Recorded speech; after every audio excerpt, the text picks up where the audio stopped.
Vamos retomar o estudo do nosso livro Depois da Morte. Nós estamos na terceira parte, Além Túmulo, o texto número 40, Livre-Arbítrio e Providência, e depois, se der tempo, a gente entra no 41, Reencarnação, os dois últimos textos da terceira parte desse assunto de Além Túmulo. Vamos então para o nosso boletim da Sociedade Parisiense de Estudos Espíritas. Sexta-feira, 24 de fevereiro de 1860, Sessão Geral. Comunicações diversas. Primeira carta de Dieppe, confirmando em todos os pontos os fatos de manifestações espontâneas ocorridas na casa de um padeiro do vilarejo de Grandes Ventes, perto de Dieppe, e relatados pelo Vige, publicada em nosso número de março. Segunda, carta do Sr. M, de Teio Dardesh, dando novas informações sobre os fatos que se passaram no castelo de Fons, perto de Albenas. Terceiro, carta do barão Tcherkassov, com detalhes circunstanciados e autênticos sobre um fato deveras extraordinários de manifestação espontânea por um espírito perturbador, ocorrido em meados desse século com um fabricante de São Petersburgo, na Rússia. Publicada a seguir. Quarto, relato de um fato de aparição tangível com todos os caracteres de um agênere ocorrido no dia 15 de janeiro último, na comuna de Brix, perto de Valonhas. O fato foi transmitido ao Sr. Ledonhe por uma pessoa de seu conhecimento e que verificou a sua exatidão. Publicada adiante. Quinto, leitura de uma tradição muçulmana sobre o profeta Esdras, extraída de Monetier, no dia 15 de fevereiro de 1860, e que se baseia sobre um fato de faculdade mediúnica. Então aqui um texto de tradição muçulmana falando sobre mediunidade. Estudos. Primeiro, ditado espontâneo de Charlet, recebido pelo Sr. Didier Filho, dando continuidade ao trabalho começado. Segundo, evocação do Sr. Júlio-Luiz C., falecido em 30 de janeiro último no Hospital Val-de-Grâce, em consequência de um câncer que lhe havia destruído parte da face do maxilar. Esta evocação foi feita conforme o desejo de um de seus amigos perante a sessão e de uma pessoa da família. É instrutiva principalmente do ponto de vista da modificação das ideias após a morte, considerando-se que em vida o Sr. C. professava abertamente o materialismo. 3. Pede-se a São Luís dizer se é possível chamar o espírito que se manifestou na casa do padeiro de Dieppe. Ele responde que não, por motivos que serão conhecidos mais tarde. Então aqui o nosso boletim da sociedade, esse do dia 24 de fevereiro de 1860. Então, temas bastante interessantes aqui abordados. O Braz lembrou que dos fatos que são observados.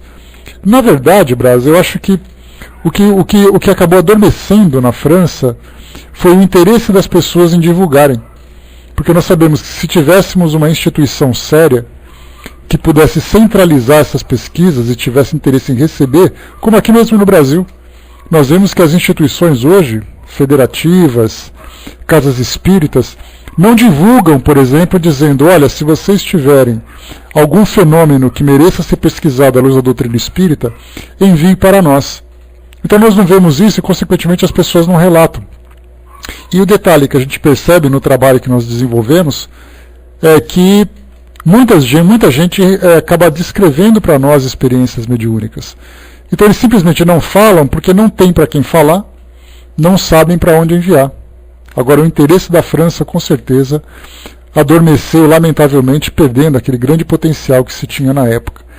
E não só na França, mas centralizando, como a sociedade fazia, centralizando o estudo de fenômenos que aconteciam em várias partes do mundo, como a gente viu em São Petersburgo, na Rússia, enviando mensagem para Paris, relatando as experiências que eles vivenciavam naquela época. Então vamos lá, fechando por aqui nosso boletim.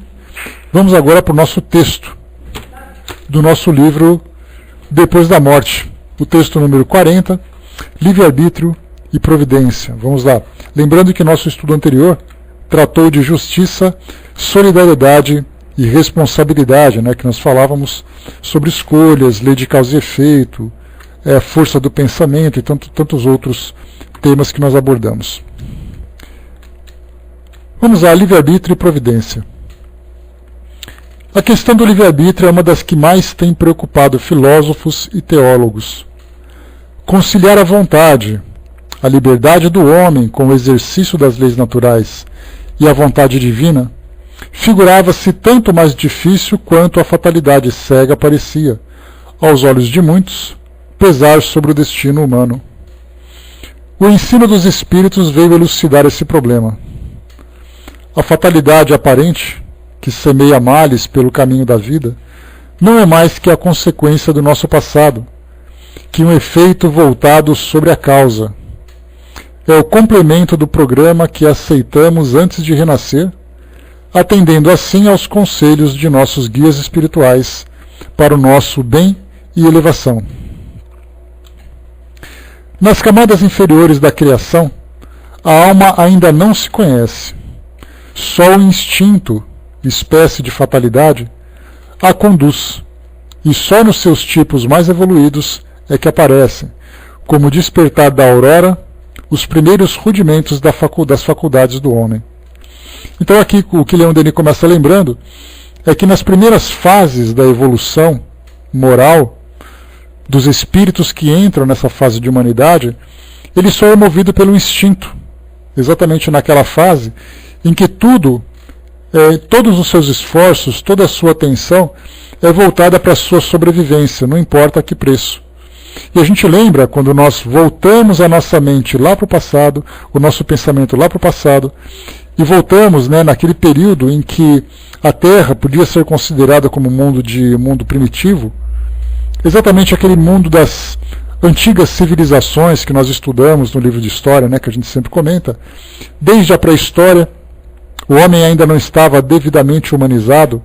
Lembrando que a pré-história ela data de um período em que os homens viviam há mais ou menos 100, 200 mil anos do nosso período atual.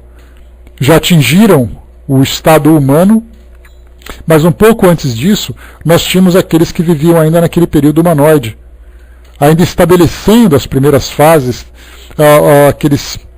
estabelecendo as bases racionais, a sua base lógica, a sua base até mesmo de senso moral.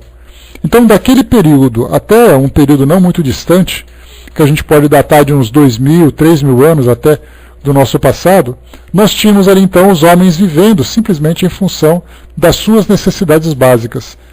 Daí então que nós vemos nos relatos históricos aquele período em que havia muitas guerras, em que havia muita fantasia, muitas conquistas. Por que houve essa fase tão turbulenta dentro dessa visão de conquistas e de guerras? Exatamente porque o homem estava tentando ali primeiro estabelecer o seu espaço. Não havia uma definição ainda daquela ideia do direito e do dever. Ele simplesmente precisava de segurança para sobreviver.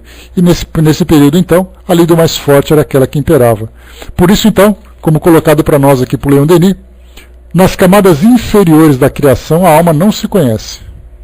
Só o instinto, espécie de fatalidade, a conduz. E só nos seus tipos mais evoluídos é que aparecem, como o despertar da aurora, os primeiros rudimentos das faculdades do homem. Nós falamos lá naquela fase, antes da fase humana, desses 200 mil anos no passado. E depois aqui, entrando na humanidade, a alma desperta para a liberdade moral. E ainda assim uma liberdade bastante restrita, já que ele não pode fazer escolhas por falta de conhecimento. Nós fazemos escolhas baseadas naquilo que nós temos à nossa disposição.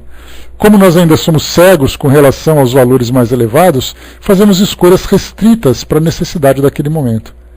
E aí depois ele vai evoluindo e continua. O seu discernimento e sua consciência desenvolve-se cada vez mais à proporção que percorre essa nova e imensa jornada. E aí, então vamos vendo desses povos antigos que viveram aqui no nosso planeta, vão então se elevando, vão então se desenvolvendo, tomando mais consciência, a própria razão também vai se desenvolvendo, porque a inteligência ela precede a moralidade. Então, conforme nós vamos vendo as sociedades cada vez mais organizadas e estruturadas, ali já mostra que é nesse ambiente que começam a desenvolver então os primeiros valores mais significativos para o desenvolvimento do ser humano. Colocada entre o bem e o mal, compara e escolhe livremente. Esclarecida por suas decepções e seus sofrimentos, é no seio das provas que obtém a experiência e firma a sua estrutura moral. Então a gente vê que, a partir de um determinado momento, quando alcança um grau de esclarecimento, ele começa então a sofrer as consequências daquilo que ele causou. Não que no passado isso não tenha, as suas ações não tragam consequências, mas para que ele possa compreender que cada ação traz uma reação e que o seu sofrimento nada mais é do que consequência das escolhas que fez, isso demora um tempo. Então depois ele vai percebendo então, que se ele modificar a conduta dele, ele vai tendo uma vida mais equilibrada. E aí, então ele vai fazendo escolhas mais acertadas. Então é aí que começa a desenvolver esse período do entendimento, esse período da razão. E continua. Dotada de consciência e de liberdade, a alma humana não pode recair na vida inferior, animal. Suas encarnações sucedem-se na escala dos mundos, até que ela tenha adquirido os 3 bens imorredouros, alvo de seus longos trabalhos: a sabedoria, a ciência e o amor, cuja posse liberta-a para sempre dos renascimentos e da morte, franqueando-lhe o acesso à vida celeste. Então, é exatamente o que nós começamos a desenvolver. Primeiro, aqui ele coloca numa ordem a sabedoria, a ciência e o amor. Que a gente começa naturalmente pela ciência, que é pelo conhecimento. Que o homem vai, por exemplo, desenvolvendo ferramentas, desenvolvendo técnicas novas, tanto técnicas de sobrevivência, de comunicação, de produção. Começa a desenvolver estratégias de relacionamento. Depois ele começa a ponderar as suas ações intelectuais com os valores, com as consequências morais das suas escolhas. E aí então, a partir do momento em que ele começa a ter essa percepção vinculando conhecimento com moralidade, ele começa a alcançar a sabedoria. E depois ele sai daquela faixa das emoções e das sensações mais primitivas e começa a entrar realmente nos valores mais elevados, que é exatamente do amor, coisa que nós estamos começando agora a compreender. Já desenvolvemos, por exemplo, o sentimento do amor, não apenas voltado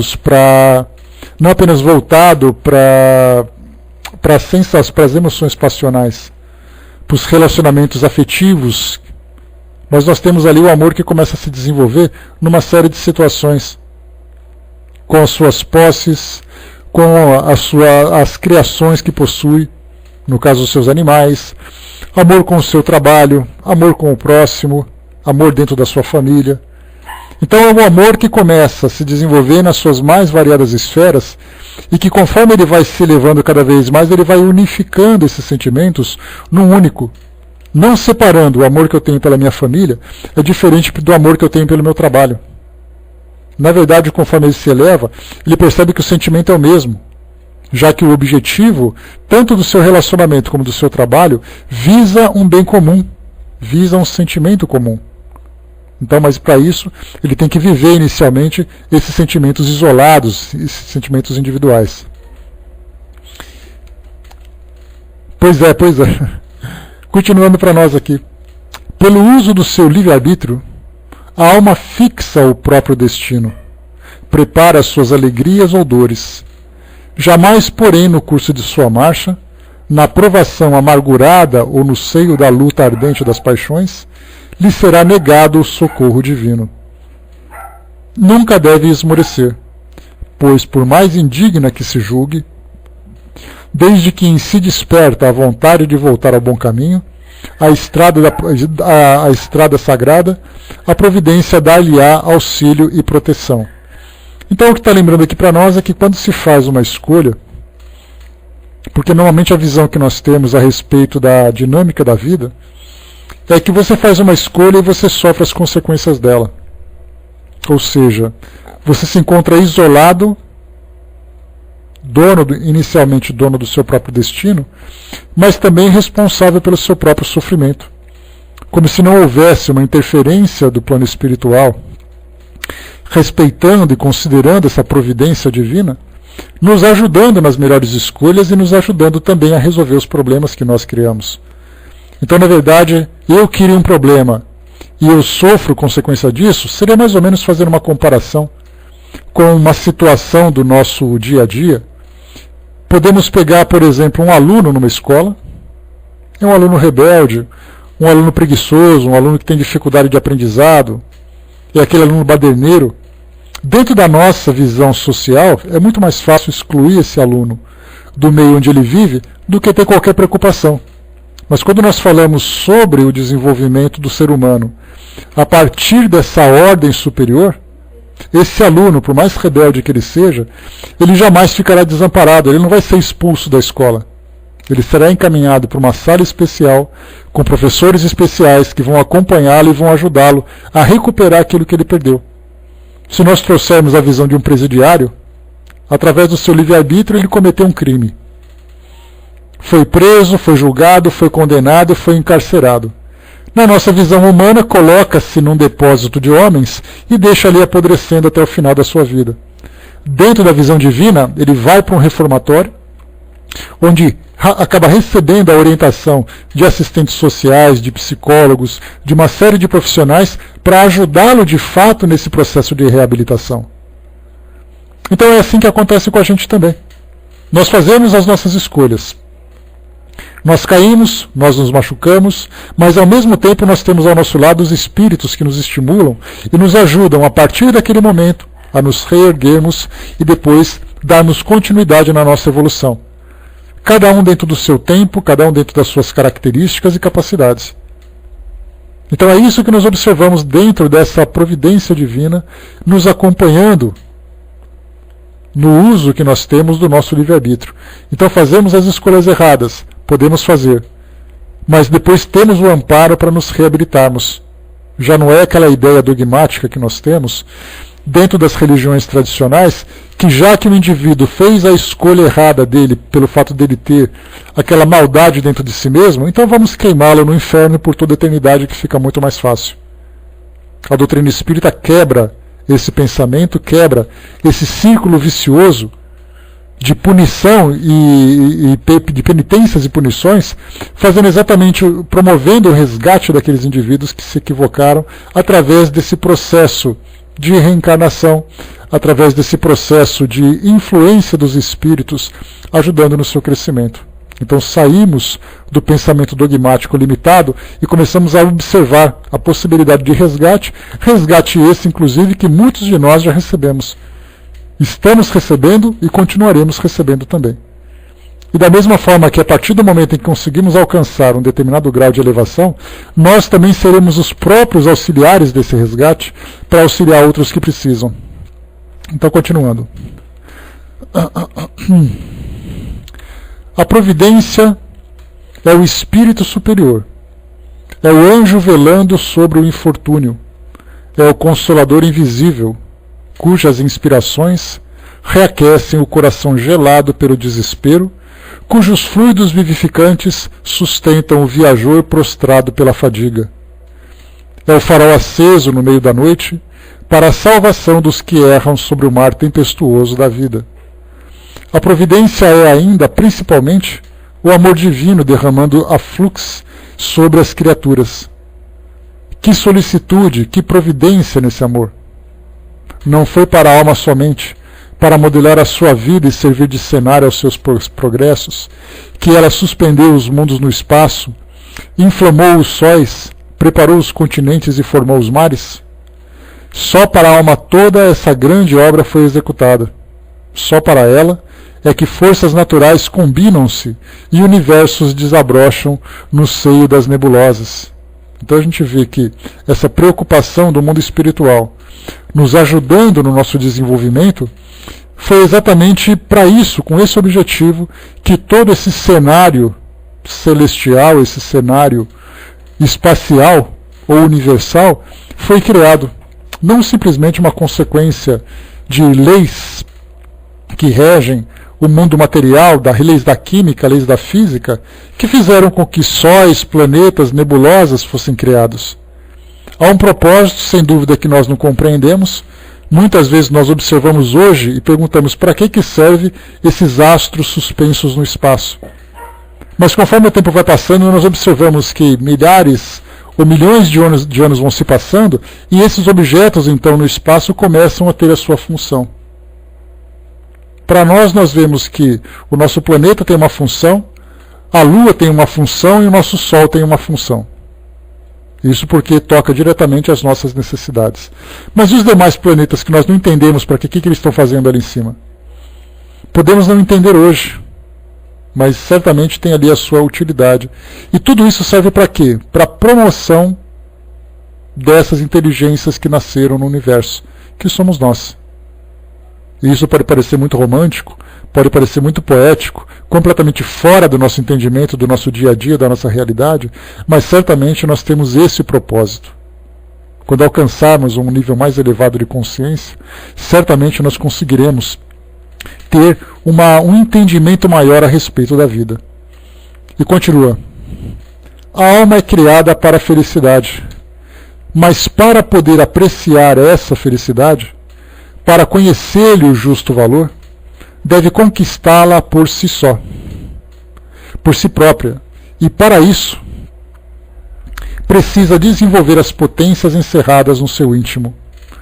Sua liberdade de ação e de responsabilidade aumentam com a própria elevação, porque quanto mais se esclarece, mais pode e deve conformar o exercício de suas forças pessoais com as leis que regem o universo. Então já observamos ali que há uma conjunção de forças daquelas que regem o universo com a força pessoal, com a força da vontade. Aliás, os espíritos dizem que não existe força maior no universo do que a força da vontade. Talvez a nossa vontade seja muito pequena diante de tudo aquilo que existe no universo, mas quando nós entendemos Deus como causa primária de todas as coisas, e pela sua vontade criou tudo que existe, quando nós temos essa compreensão, claro que isso aparentemente parece apenas uma visão religiosa, de acreditar que Deus criou o universo, criou o homem, dentro daquele mito que normalmente nós compreendemos através dos estudos religiosos. Mas como Kardec coloca, muito mais do que pensarmos que Deus foi o criador de tudo, aquele ser com vontade que fez com que as coisas surgissem, naturalmente fazendo uma comparação com o próprio homem, antropomorfizando o homem, nós entendemos Deus, como Kardec coloca lá no livro A Gênese que nós vamos estudar, quando ele diz assim que Deus, sendo a inteligência suprema, a causa primeira de todas as coisas, nós entramos naquele axioma fundamental, que não existe um efeito inteligente sem uma causa inteligente. Se o universo é regido por leis inteligentes, que mantêm o equilíbrio de tudo, significa naturalmente que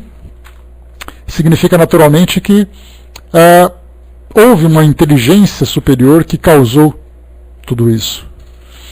Tá, consegue sim, Angelina, tenha fé. Então, vamos em frente. A liberdade do ser se exerce, portanto, dentro de um círculo limitado. De um lado, pelas exigências da lei natural, que não pode sofrer alteração alguma e mesmo nenhum desarranjo na ordem do mundo. De outro, por seu próprio passado, cujas consequências lhe refluem através dos tempos até a completa reparação. Aqui a gente para um pouquinho, falando exatamente de dois círculos de ação que limitam a nossa vontade e o nosso livre-arbítrio. Primeiro, as exigências da lei natural. O que isso significa? Que eu não posso escolher exatamente o momento em que eu vou encarnar ou desencarnar. Não sou eu que tomo essa decisão. Na verdade, existem forças que são mobilizadas para direcionar o meu desenvolvimento. Aí nós pensamos, mas quer dizer que eu posso, de acordo com a minha vontade, interromper o meu desenvolvimento. Posso interromper o meu desenvolvimento, mas eu não interrompo a minha existência. E aí então eu darei continuidade nisso para reparar aquilo que foi feito. Porque essa lei não pode sofrer alteração alguma e nenhum desarranjo. Então quando eu faço alguma coisa, eu restabeleço a ordem natural. Então essas são leis naturais, da encarnação, da desencarnação, lei natural do nosso mundo hoje. Quem dera se nós pudéssemos simplesmente sair do chão, levitando em direção aos espaços com o nosso corpo físico.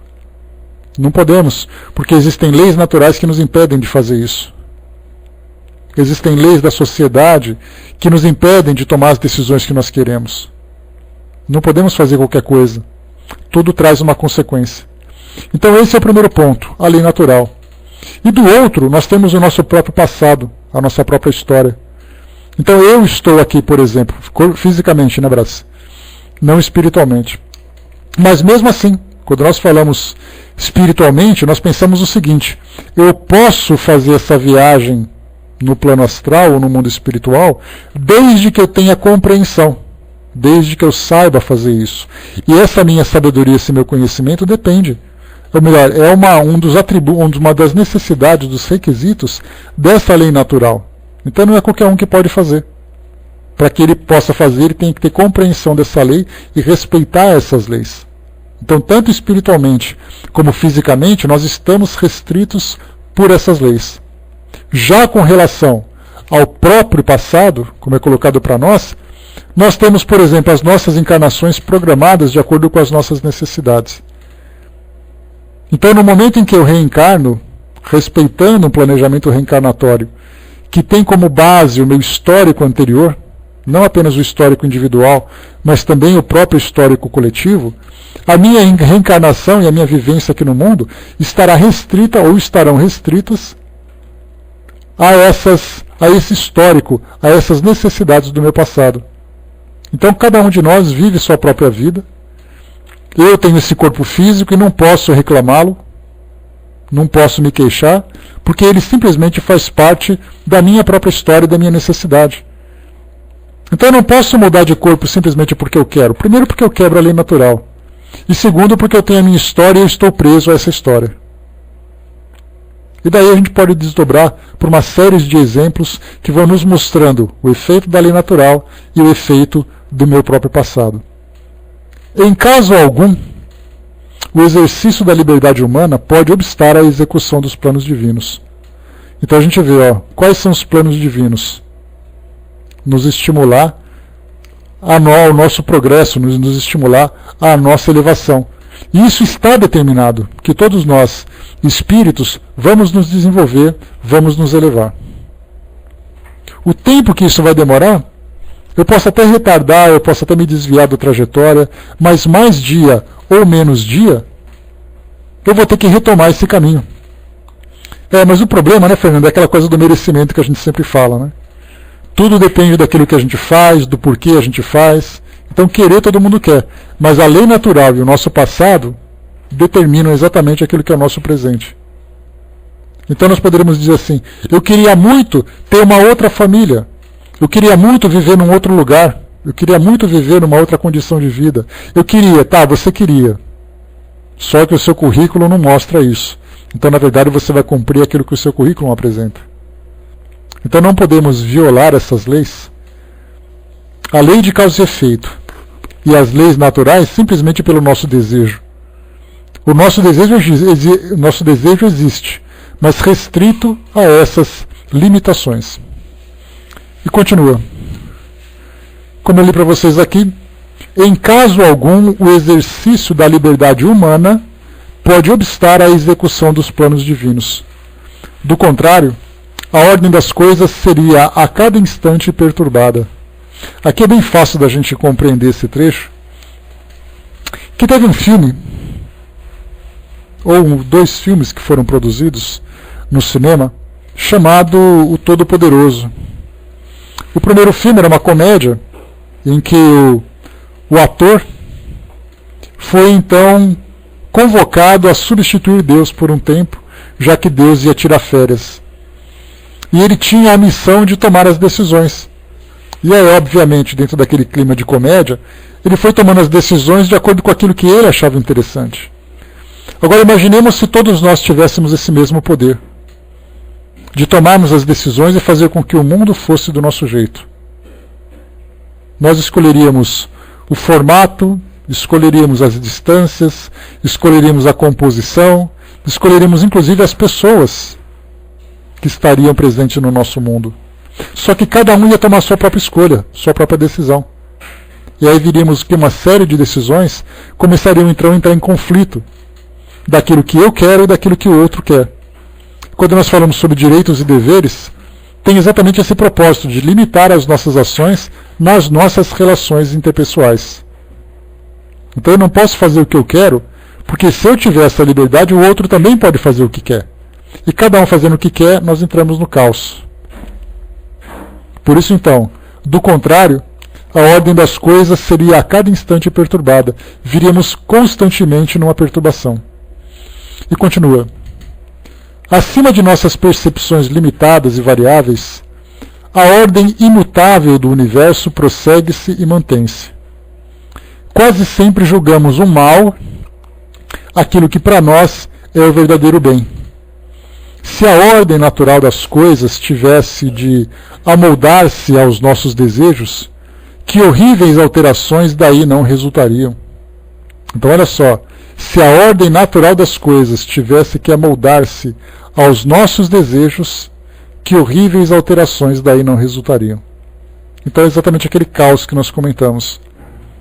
Viveremos constantemente perturbados, porque nós atrairíamos as pessoas que nós temos interesse para próximos de nós e afastaríamos aquelas, ou simplesmente faríamos com que desaparecessem aquelas que nos incomodam. Ligaria a televisão, assistiria a um esporte, a um jornalístico, a um programa político, e começaria, não quero essa pessoa, não quero mais saber dela, ela vai desaparecendo. E então eu vou selecionando. Só que mais dia ou menos dia nós seremos escolhidos por alguém também. Ou para ficar próximo ou para desaparecer. Então daí a gente pode perceber como as coisas seriam. Então a ordem natural das coisas respeitam a uma lei universal, que nós naturalmente ainda não compreendemos, e por isso julgamos mal aquilo que para nós na verdade é o verdadeiro bem, já que ele é o resultado da lei de causa e efeito, que existe exatamente para nos auxiliar nessa jornada evolutiva. E muitas vezes esse bem se transforma através de uma consequência negativa daquilo que nós fizemos.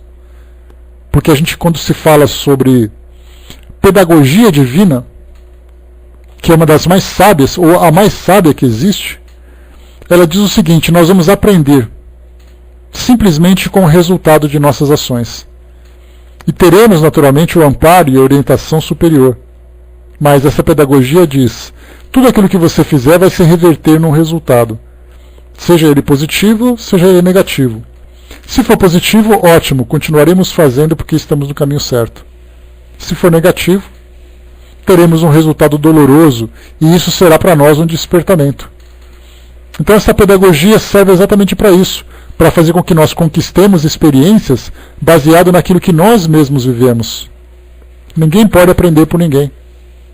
Claro que existe, né, aquela frase que a gente sempre lê, que nós temos aqueles que são os ingênuos, que só aprendem com os próprios erros. Temos os arrogantes, que não aprendem nem mesmo com os próprios erros. E temos os sábios, que são aqueles que aprendem com os erros dos outros. E aí nós podemos escolher qual categoria pertence, a qual categoria nós pertencemos. Se somos ingênuos, que temos que apanhar para aprender. Somos os arrogantes, que temos que apanhar triplicadamente para poder aprender. Ou somos os sábios, que não precisam apanhar para aprender. Aprendem com a observação, com a percepção. Então a doutrina nos traz isso. Se nós sabemos que existe uma lei de causa e efeito, que nada, absolutamente nada do que nós façamos, nada do que nós escolhamos, fica impune ou fica sem recompensa, Se nós temos esse conhecimento, significa que nós, a partir de agora, podemos e devemos fazer escolhas mais equilibradas, escolhas sábias. E é daí que nós temos, nesse círculo de relações pessoais, já que nós não aprendemos isoladamente, porque sozinhos nós não aprenderíamos. O indivíduo que nasce desejando ser um ermitão, escondido no meio de uma floresta, vivendo sozinho, ele não tem reflexos daquilo que ele faz. Quando se fala sobre desenvolvimento de valores, esse desenvolvimento se dá exatamente através das relações. Seja a relação com a natureza, seja a relação com os animais, seja a relação com o ser humano, seja a relação com o objeto. É através dessa resposta, desse retorno, que ele vai aprendendo. Vamos pegar cada exemplo para poder facilitar o nosso entendimento. O meu relacionamento com os objetos. Se eu não tiver cuidado, se eu não tiver zelo, se eu não tiver preocupação com a sua manutenção, esse objeto vai quebrar. E normalmente esses objetos fazem parte das minhas necessidades. Se eu tenho um computador, se eu tenho a minha casa, se eu tenho o meu carro, se eu tenho os meus livros, se eu tenho ali os meus adereços, não importa o que seja. Se eu não tiver cuidado e zelo, ele vai quebrar. E o cuidado e zelo são dois valores que vão se desenvolvendo. Quando eu falo com a natureza, nós temos hoje uma resposta do mundo, porque individualmente parece que ela não tem não tem um resultado imediato. Mas nós vemos assim a humanidade vivendo nessa relação destrutiva com o meio ambiente. A resposta: mudança climática, falta de água, queimadas, poluição, alteração climática e outra série de elementos, acúmulo de lixo, tudo isso trazendo para nós doenças que vão surgindo também, tudo isso chegando para nós como uma consequência da nossa relação desequilibrada com o meio ambiente. Quando eu falo com os animais, é a mesma coisa, nós nos relacionamos com os nossos irmãos inferiores, sejam eles domesticados ou sejam selvagens, sempre temos uma resposta. É a extinção de um lado negativo, é o carinho que recebemos do outro lado, é a crueldade que muitas vezes traz uma resposta da própria sociedade contra ele. E com relação às próprias pessoas, isso é muito mais fácil, muito mais sensível. Porque se por acaso eu estiver num ambiente público e simplesmente olhar para uma pessoa com cara feia, ela vai me dar uma resposta. Ou de agressividade, ou de indiferença, ou para fazer uma cara feia também. Se por acaso eu dou um sorriso para alguém, essa pessoa me responde com um sorriso. Então nós vemos que sozinhos jamais evoluímos. E é exatamente por isso que a nossa encarnação é necessária num ambiente. Porque muitos poderiam perguntar assim, mas nós temos que reencarnar mesmo? Será que nós não poderíamos evoluir no mundo espiritual? O mundo espiritual, simplesmente, pela liberdade que cada espírito tem, não o colocaria na relação com outras pessoas, com outros locais, com outros seres, com outros ambientes. Ele tentaria se desenvolver isoladamente, só que isoladamente ele não tem um retorno daquilo que ele faz. Ele não é estimulado por essas experiências para poder se desenvolver. É daí então que nós chegamos aqui no mundo físico, restritos por essas leis. Temos uma restrição física, não podemos fugir, nos deslocarmos como quisermos. Somos obrigados a conviver com outras pessoas, já que nós somos seres que temos interdependência uns dos outros. Aquele que fala que não tem interdependência é aquele que imagina que é ele mesmo que faz as próprias ferramentas, é aquele que faz a própria roupa, é aquele que faz a própria moradia, é aquele que faz o próprio alimento, o próprio remédio. E na verdade não é ele que faz isso, são outros que fazem. Então ele pode até resistir nesse relacionamento equilibrado, mas ele vai simplesmente dizer assim, olha, eu não preciso de ninguém, mas eu pago. E se por acaso todos recusarem o dinheiro dele, ele morre de fome. Porque ele vai ter restrições de toda a ordem. Então por isso a nossa encarnação num ambiente social é necessária, para estimular em nós, através das diversas experiências, esse nosso desenvolvimento de valores. Daí então a importância de nós estarmos aqui hoje reencarnados nesse relacionamento que nós temos com a sociedade. Vamos em frente. O primeiro uso que o homem fizesse da liberdade absoluta seria para afastar de si as causas de sofrimento e para se assegurar desde logo uma vida de felicidade. Então é o que todo mundo quer, né? Se nós tivéssemos um poder absoluto, nós pensaremos assim: bom, eu vou transformar o mundo no paraíso que eu desejo, transformando o mundo no seu clima, no seu ambiente, nas pessoas que estão próximas, nos caprichos do meu corpo físico. Eu faria todas as escolhas daquelas mais absurdas, né? Basta a gente fazer uma viagem interior e imaginar para cada um de nós como seria o mundo perfeito. Claro que uns seriam mais egoístas, outros seriam mais caridosos, generosos. Todos nós pensamos assim. Se fôssemos as pessoas mais poderosas do mundo, o que nós mudaríamos? Do nosso ponto de vista, a gente pensaria assim: todos vão pensar como eu penso. A minha primeira providência como homem mais poderoso do mundo: todos vocês seriam corintianos. Olha que maravilha. É o paraíso. É perfeito. Ninguém teria medo de barata. Outro problema resolvido também. Está vendo só? Só de eu lançar a minha proposta de felicidade, já começaram a aparecer os protestos. E olha que a gente nem mexia num vespeiro. Então nós vemos assim que nós, se fizéssemos uma escolha, usando essa liberdade absoluta, nós escolheríamos uma forma de sermos felizes. Só que, como eu falei para vocês, cada um escolheria a sua própria forma. Aquilo que eu vejo como uma dificuldade, é uma dificuldade para mim. Mas muitas vezes não é uma dificuldade para os outros. Aquilo que eu estou propondo seria uma dificuldade. Vamos continuar. Ora, se há males que a inteligência humana tem o dever de conjurar e destruir, por exemplo, os que são provenientes da condição terrestre, outros há, inerentes à nossa natureza moral, que somente a dor e a compreensão podem vencer. Tais são os vícios. É interessante quando a gente ouve essas histórias, pois é exatamente isso que fala aqui, né, Angelina? Que nós não estamos preparados ainda, por isso que existe não estamos preparados e nunca teremos essa condição. Porque todos aqueles espíritos dos mais elevados que existem, quando trabalham em benefício desse equilíbrio universal, eles não trabalham por vontade própria. Não são eles que tomam a decisão. As decisões são sempre baseadas numa lei universal, com a qual eles estão em plena afinidade. Então não é assim: eu vou escolher. Na verdade, nós daremos continuidade naquilo que já existe.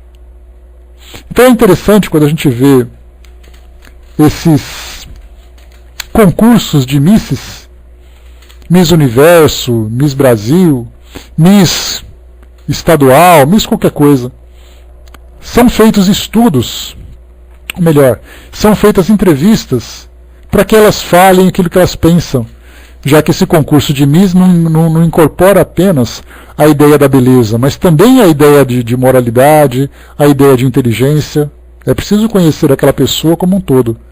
E nós observamos naqueles discursos, que são clássicos, né? O que você deseja para o mundo? Eu desejo a paz universal. Todas são unânimes nisso. Mas como você transformaria o mundo para que ela se torne um mundo pacífico? Como você implementaria ou implantaria essa paz universal? Aí começariam então as escolhas individuais. Olha, eu escolheria desaparecer com isso, eu escolheria que aquilo fosse para todo mundo. E aí cada um faz a sua escolha baseada na sua experiência. Como nós não temos sabedoria, a nossa ideia é exatamente essa. Limitado dentro do nosso campo de visão, vamos dizer assim. Dentro da nossa capacidade de entendimento. Só que quando nós falamos de um desequilíbrio que é natural para todos nós, desequilíbrios que acabam se tornando em vícios, como nós faríamos escolhas sábias para fazer com que o mundo se torne equilibrado se nós somos dependentes de determinadas sensações? Para muitos, fariam com que o mundo se transformasse nesse parque de sensações.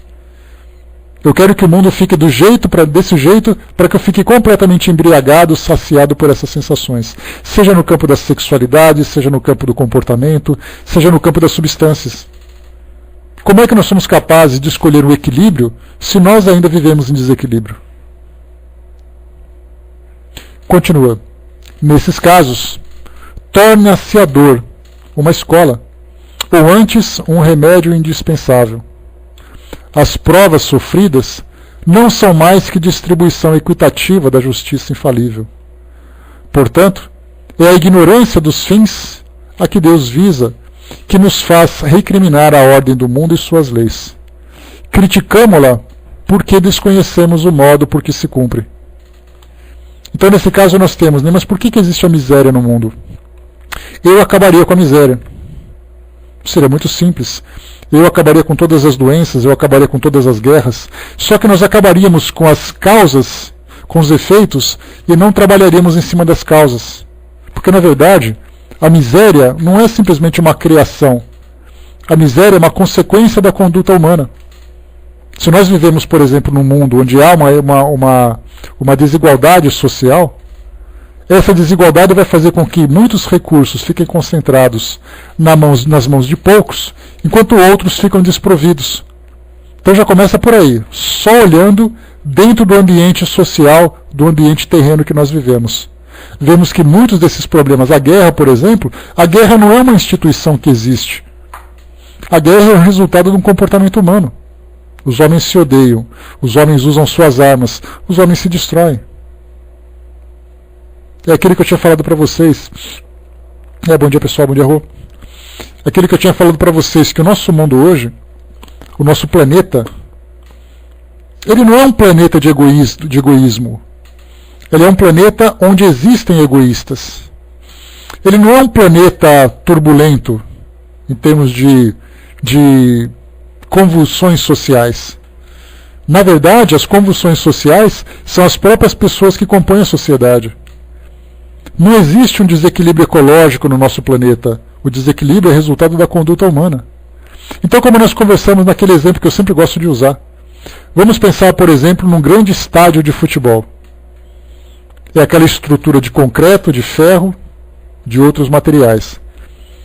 Aliás, é uma situação interessante, que eu me recordo que certa vez, isso já há bastante tempo, eu fui ao ginásio do Ibirapuera, aqui em São Paulo, um dos ginásios mais famosos do país, e aí estava tendo um evento esportivo. Então era aquela gritaria, o jogo para cá, aquele calor do esporte e tudo mais, todo mundo gritando, vibrando, acabou o jogo, todo mundo foi embora. E guardando na memória, né, aquela agitação toda que aquele evento proporcionou. Ou então, para quem gosta, né, para quem vai em grandes shows, um show de rock, um show disso, um show daquilo, e aí você vai e ouve aquelas pessoas, a música e tudo mais. E aí você vai no dia seguinte. Aí você encontra aquele silêncio, aquele lugar vazio, já imaginando que ele esteja limpo naturalmente. E aí ficamos parados na frente do palco assim, absolutamente nada acontecendo. E eu me recordo desse do Ibirapuera, que no outro fim de semana eu tive a oportunidade de ir ao ginásio, e eu fiquei parado no meio do ginásio. E aí, assim, naquele momento de devaneio, eu estava com folga naquele momento, eu fiquei olhando para a arquibancada, toda ela vazia, um silêncio absoluto, não tinha nada que agitasse aquele ambiente. E aí a gente percebe o quê? Que o ginásio por si só, ele é só uma estrutura. Quem dá alma para o ginásio são as pessoas. Então nós vemos que nosso mundo hoje, ele não é um mundo de desgraças. Ele tem, claro, as suas convulsões, os seus problemas estruturais, o que provoca, por exemplo, terremotos, vulcões, que isso não tem nada a ver com a conduta humana. Mas nós temos a parte de clima, sim.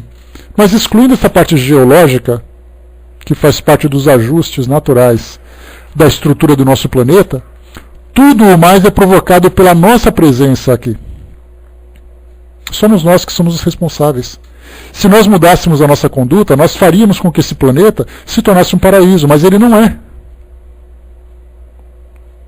A Vaninha lembrando aqui a mesma coisa também. Para quem passa no meio do sambódromo, fora daquela época de carnaval, vai ver simplesmente aquele lugar quieto, calmo, as pessoas indo e vindo, como se nada tivesse acontecendo. Quando vai naquela época de fevereiro, de março, quando tem o carnaval, é aquele pandemônio, é aquela agitação toda. Por quê? Porque são as pessoas que dão alma para o lugar. Então o nosso planeta é vivo, pela sua natureza. Mas ele somente tem essas alterações quando nós nos comportamos, quando nós estamos ali dentro.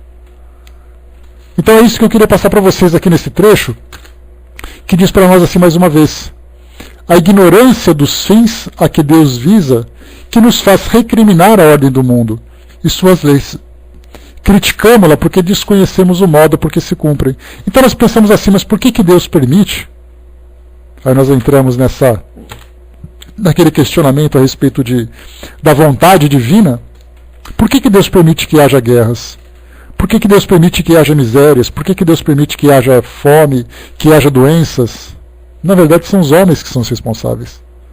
Então, quando nós compreendemos a lei de causa e efeito, e isso olhando numa perspectiva apenas do momento, de agora, quando nós começamos a expandir a nossa visão lá para o passado, compreendendo as nossas histórias reencarnatórias, a lei de causa e efeito que vem trazendo essas repercussões aqui no nosso presente, lembrando sempre que a lei de causa e efeito ela se assemelha muito a uma onda provocada por uma pedra tirada no meio de um lago.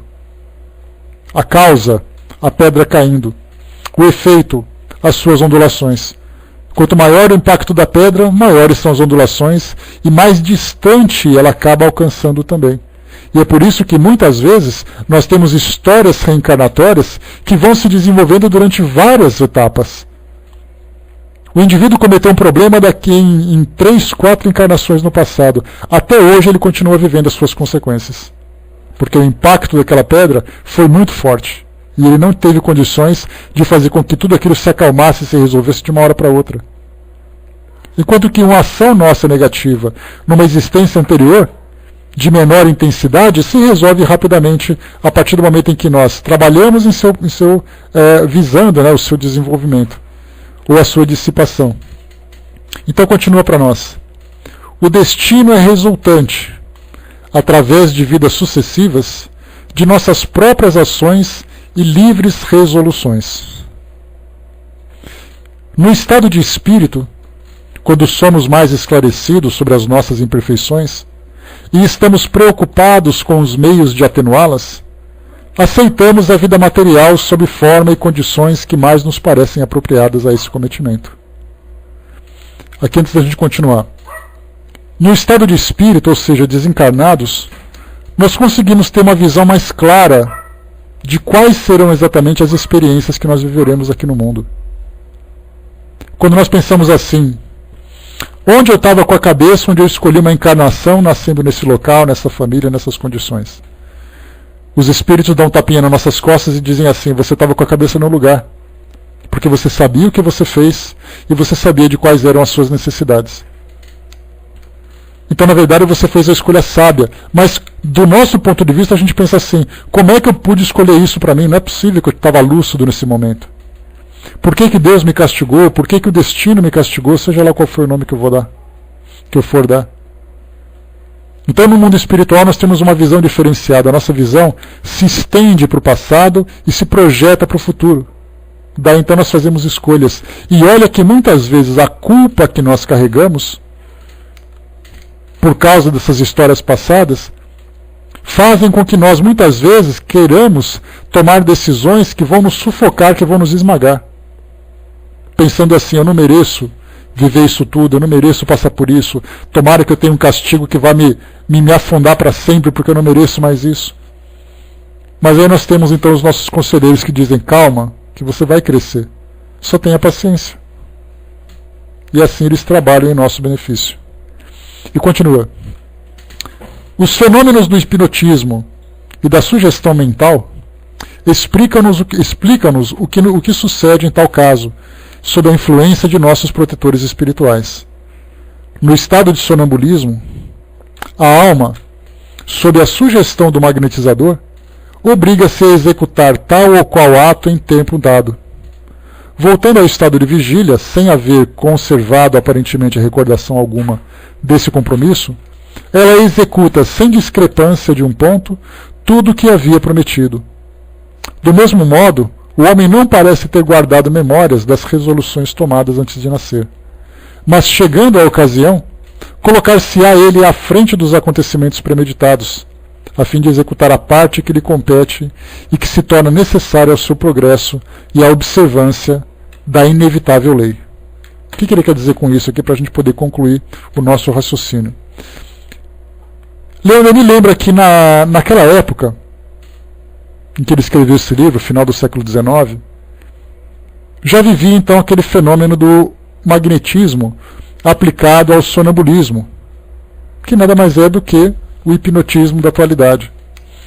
o espírito nesse estado alterado de consciência, ele começa a ter uma compreensão melhor, principalmente quando envolve essa relação com o mundo espiritual, ele começa a ter uma compreensão mais ampla daquilo que diz respeito à sua existência. E aí então são feitas sugestões, a gente vê isso de um modo sério e de um modo engraçado, né?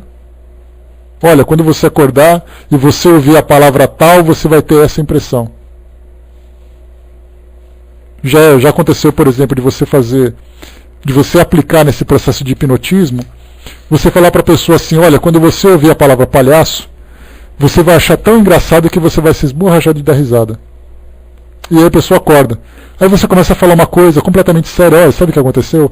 Um palhaço foi atropelado. No momento em que ele ouve isso, ele cai na risada. Ele não sabe por quê. Simplesmente porque aquilo foi sugerido.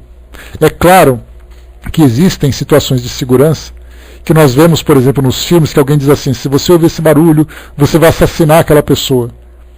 A alma, na verdade, na sua consciência expandida, ela sabe exatamente, ela tem noção do que é o certo e o que é errado. Então as coisas não funcionam dessa forma como acontecem nos filmes. Mas sugestões ingênuas acabam sendo absorvidas. Então, o que Leon Denis lembrou para nós, que no estado de sonambulismo, que nada mais é do que o hipnotismo, você pode apresentar uma sugestão, e a pessoa, então, ela realiza aquela sugestão, desde que ela não veja que aquilo seja uma infração a essas leis morais que ela mesma possui. E aqui ele coloca, repetindo, voltando ao estado de vigília, sem haver conservado aparentemente recordação alguma desse compromisso, ela executa sem discrepância de um ponto tudo o que havia prometido. Do mesmo modo, o homem não parece ter guardado memória das resoluções tomadas antes de nascer.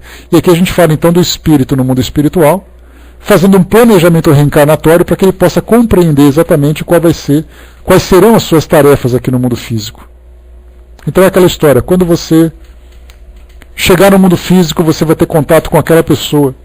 E com ela você vai ter um compromisso, porque vocês têm um compromisso espiritual. É daí então que nós entendemos, na formação das relações afetivas, nas relações das famílias, espíritos que se reencontram. E como os próprios espíritos falam a Kardec, lá no livro dos Espíritos, ele diz assim, como é que nós podemos reconhecer uma pessoa no meio de uma multidão? Um monte de gente em volta, mas quando você olha para ela, você sabe que é ela que você vai ter que se casar. Muita gente pensa assim, o amor da sua vida, só que depois acaba se tornando um tormento. E você fala, mas como é que eu pude me casar com aquela pessoa?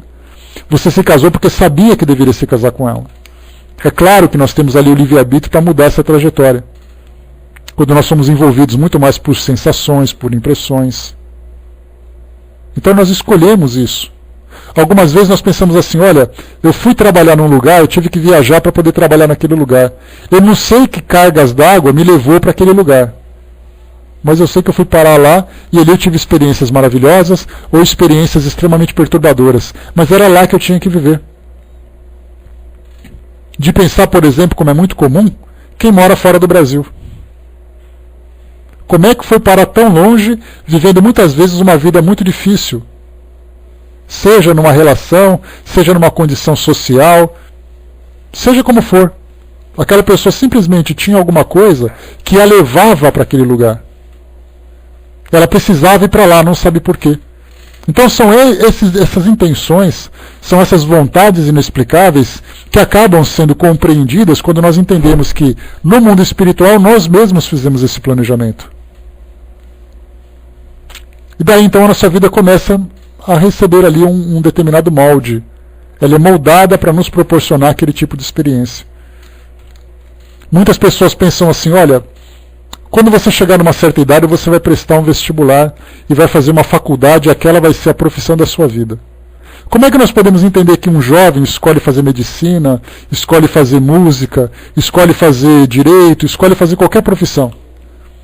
De onde sai esse desejo, de onde sai esse impulso que o move para viver aquele tipo de experiência?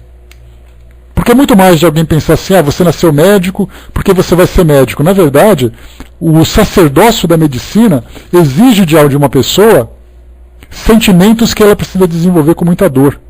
que é a dor do sacrifício pessoal, a dor do sacrifício do outro.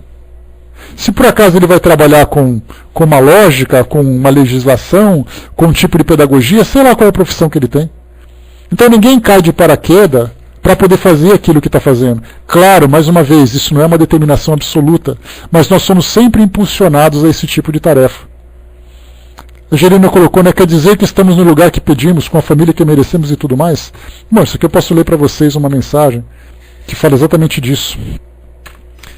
Deixa eu ver aqui rapidamente, que eu faço questão de ler para vocês, porque certamente a mensagem fala por si só. Ela se chama, vocês já conhecem naturalmente, ela se chama Reprogramação. É uma mensagem que se encontra publicada no livro Um Modo de Entender uma Nova Forma de Viver, do Espírito Hamed, psicografado pelo Francisco do Espírito Santo Neto. A mensagem diz assim: reprogramação. Nasceste no lar que precisavas, vestiste o corpo que merecias. Moras onde melhor Deus te proporcionou de acordo com teu adiantamento. Possui os recursos financeiros coerentes com tuas necessidades, nem mais, nem menos, mas o justo para as tuas lutas terrenas. Teu ambiente de trabalho é o que elegeste espontaneamente para a tua realização. Teus parentes, amigos, são as almas que atraístes com tua própria afinidade. Portanto, teu destino está constantemente sob teu controle. Tu escolhes, recolhes, eleges, atraes, buscas, expulsas, modificas tudo aquilo que te rodeia a existência. Teus pensamentos e vontades são as chaves de teus atos e atitudes. São as fontes de atração e repulsão na tua jornada vivência. Não reclames, nem te faças de vítima. Antes de tudo, analisa e observa. A mudança está em tuas mãos. Reprograme tua meta. Busque o bem e viverás melhor. Então os Espíritos já falam isso para nós a respeito dessa programação reencarnatória que nós temos, mas também nos falam sobre a nossa reprogramação. E essa reprogramação diz respeito não à mudança radical daquilo que nós gostaríamos de fazer, mas uma reprogramação na forma como nós vivemos essas experiências. Por isso, então, tudo aquilo que nós vamos viver, diferentemente do que todo mundo pensa, eu vou nascer naquele local, naquele país, com aquela família, naquela condição de vida. Eu vou exercer essa atividade, vou ter afinidade com esse ou com aquele pensamento. Muitos de nós ficam se perguntando como é que eu vim parar na doutrina espírita. Mal sabemos que desde o passado nós já buscávamos uma ideia que desse para nós explicações que nós buscávamos. Cada um se encontra onde deveria estar, com suas crenças, com suas preferências e com a estrutura que possui. Então, o nosso livre-arbítrio e a providência, esse texto fala o seguinte, que nós temos liberdade de escolha. Mas a providência também nos encaminha para aquilo que é necessário. Nos ampara quando caímos, nos dá estímulo quando acertamos e nos direciona para que nós não nos desviamos do caminho. E se desviarmos, existe uma força natural que nos traz de volta. O destino conduz aqueles que o aceitam e arrasta aqueles que o negam. Então, na verdade, nós temos esse destino, que nada mais é do que essa lei de causa e efeito, que nos conduz quando a gente está no caminho certo e nos arrasta de volta quando nós nos desviamos. E é esse arrastamento que proporciona a dor, que para nós é uma dor aprendizada, uma dor aprendizagem, que diz, olha, volta para onde você estava que não é para fazer isso. Ah, mas eu não quero, eu quero fazer isso. Então você vai ser forçado a voltar pelas consequências naturais do erro. Então todo o desequilíbrio que nós causamos provoca então para nós esse doloroso aprendizado. Então, vemos aqui então através do livre-arbítrio e da providência, nesse nosso texto número 40, esses esclarecimentos. Né? O detalhe, André, que foi bom você ter colocado isso daí, que eu já comentei com vocês que nós tivemos eu tive a oportunidade uma vez de conversar com um amigo espiritual a respeito dessa situação que nós encontramos. Quer dizer que o nosso destino ele está fatalmente determinado, eu vou ter que viver aquilo, e se por acaso eu escapar, me desviar daquilo, como é que faz para eu voltar à trajetória inicial? E aí então os Espíritos falam exatamente para nós, Nós temos o plano A, que é o principal.